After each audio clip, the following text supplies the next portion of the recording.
काय काय करायचं, चहाचं पुढं पोपटरावांकडे द्यायचं, चोळी मोहनरावांना द्यायची नाही. चोळी पोपटरावांकडून मोहनरावांचं चहाचं पुढं द्यायचं. पोपटरावांकडे शेवंताबाई नाही. शेवंताबाईंना चहाचं पुढं देऊन मोहनरावांना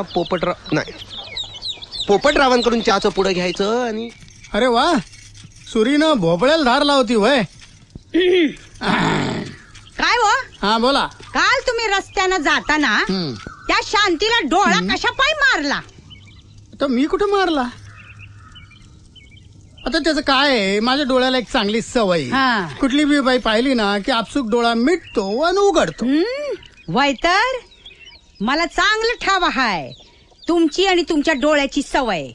अव लई जुनी खोड हाय ही तुमची.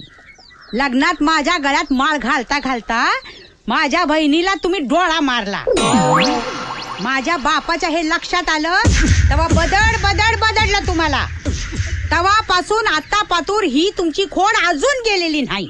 अहो तसं नाही कारभारनी. काल परवा पतूर सरपंच होतो ना मी.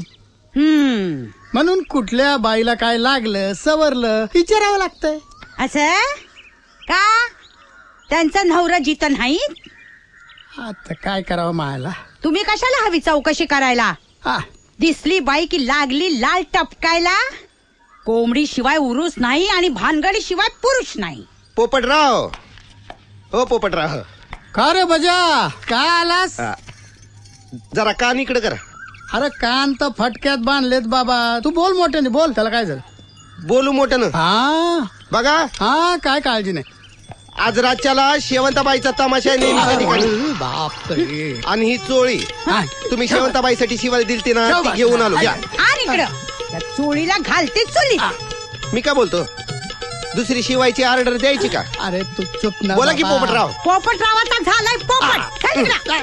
हा शेवंता बाय करता चोळी शिवत्यात, बायको करता नाही शिवली चोळी कधी. हा कुठं लपून बसल्यात, कुठं गेलं बघून. अवा जरा थांब, आता कसं पळून